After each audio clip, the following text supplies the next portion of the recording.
shot, and I nearly yelled out myself when a bullet punched through part of the doorway. It wasn't very big, but I put my eye up against it, and I could see a group of people being attacked by somebody.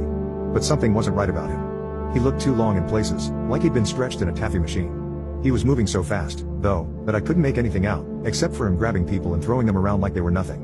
There was blood everywhere, more gunshots. The scream happened again. And again. I pulled away from the bullet hole and sat back in the closet. Then the scream began to fade. I heard a thud, and then more footsteps. The chief spoke again, but he was breathing heavily, like he had been badly wounded. Team A. He's down. I repeat, he's down. We need a cleanup, immediately. I didn't move. I wanted to look again, but as curious as I was, I didn't really want to see, but I heard a lot of commotion for a long time, and then, nothing. I don't know how long it was after that, but then the PA announced the lockdown had ended. I came out of the closet. I tried not to look, but for all the sounds I had heard, there was not as much sign of a fight as I thought there would be. Even the blood I had seen in that brief time through the bullet hole had all been removed. I went back to my class, and just told everyone I had hid in a stall in the bathroom. People were impressed with my guts for doing it, but if nobody else had heard that scream, I certainly didn't want to bring it up. As you might expect, we all went home early that day.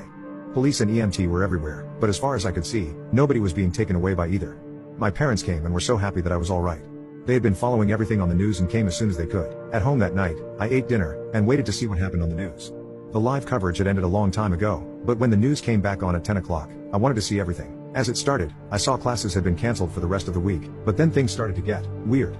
The news talked about a student who they refused to name, how he had come to school armed but had been taken into custody after a short firefight. Stranger still, in the footage of the hallway where the scuffle had taken place, the door of the closest which had been my refuge was totally unscathed. Not so much as a scratch on it, let alone bullet holes.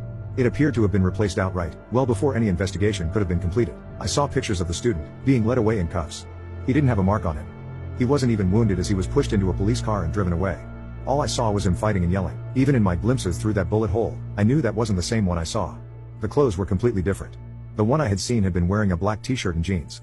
The one getting into the police car was wearing a white shirt and shorts. The news said no one had been hurt despite the gunfire. But I knew people had been wounded, even killed. I'd heard them screaming in agony as something vicious had attacked them. And then there was what that chief guy had said. Talking about something being his fault. The institution. That he could look like anyone. I don't know what happened that day for certain. I didn't see enough. I didn't hear enough to get the full story. But, this is what I can tell you. I know there was no shooter at our school. I know that someone was arrested that day. Someone who I didn't know, who I never heard about ever again. That's right, a shooter who never made another day's worth of news. Just disappeared. When was the last time that ever happened? I know that Chief Guy and his squads were not cops. I don't know who they were, but I know cops don't clean up a crime scene like that, and no human being has ever screamed like that. Ever. But whatever it was that I heard attacking those people, all I know is, it came into that hallway where I was. I was alone, and if it hadn't been for that janitor's closet, I wouldn't have been safe. It could have looked like anyone. Something tells me that squad wouldn't have helped me either. It could have looked like anyone. What was it? How long had it been in our school? Had I ever been alone with it and never knew what it was? Who were those people who had come for it? Where had it come from? And, good God, is it really dead?